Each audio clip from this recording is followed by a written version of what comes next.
अस्सलाम वालेकुम रहमत उल्लाह। आज हम बात करेंगे ख्वाब में शादी देखना। बहुत सारे लोगों का सवाल होता है कि जी हम ख्वाब में किसी की शादी देखते हैं, अपनी शादी देखते हैं और इससे परेशान हो जाते हैं, क्योंकि कुछ लोगों के माइंड में ये चीज़ है कि शादी जो है वो देखना खुशी मतलब अच्छा ख्वाब नहीं होता। हालांकि ऐसी बात नहीं है। नबी सल्लल्लाहु अलैहि वसल्लम ने फरमाया निकाह मिन सुन्नती, निकाह मेरी सुन्नत है और सुन्नत को ख्वाब में देखना बुरा नहीं होता। फिर इसी तरह से शादी निकाह को खुशी की अलामत भी करार दिया गया है। लेकिन अगर हम ख्वाब की बात करें तो ख्वाब में मुख्तलिफ शक्लें हो सकती हैं। बसा औक़ात इंसान अपनी शादी देखता है तो ये अगर तो ये गैर शादीशुदा है, ये इसको हम मुख्तलिफ तरह से मानते हैं कि कहीं मतलब एक बंदा गैर शादीशुदा है और शादी के बारे में वो सोचता है कि क्या उसकी सोच का ताल्लुक तो नहीं इस ख्वाब से। अमूमन ऐसे भी होता है।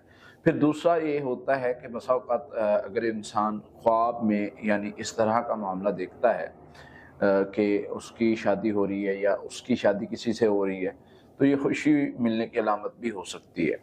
फिर इसी तरह से अगर इंसान यानी खामद बीवी दोनों एक दूसरे को ख्वाब में देखते हैं, इनकी आपस में शादी हो रही है, ये तो यानी मामलात वाला ख्वाब होता है और ये भी खैर का बायस बनता है।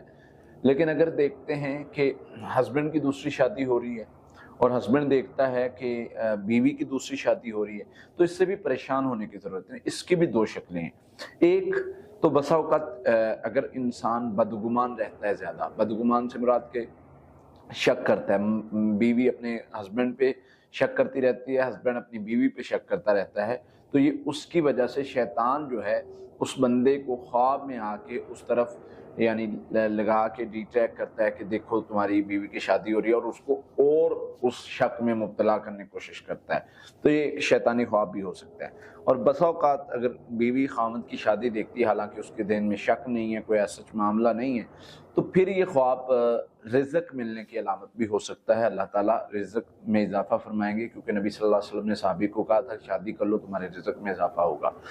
तो इसी तरह से शादी देखना बुरा नहीं होता, इसलिए इस तरह का कोई अगर ख्वाब आता है तो उससे परेशान होने की ज़रूरत नहीं है, बल्कि उसकी हम पॉजिटिव ताबीर लेंगे। जो लोग शादी की मतलब इस तरह से खुद ब खुद ताबीर कर लेते हैं ये बुरा ख्वाब है, तो फिर ताबीर तो हदीस ने बताया कि पूरी हो जाती है, फिर जैसा सोचोगे वैसी पूरी हो जाएगी। तो इसलिए ताबीर के दो पहलू होते हैं। अच्छी ताबीर लेनी चाहिए और अच्छे उस बंदे से लेनी चाहिए जिसको ताबीर का नॉलेज भी है और वो समझता है इन सारी चीज़ों को।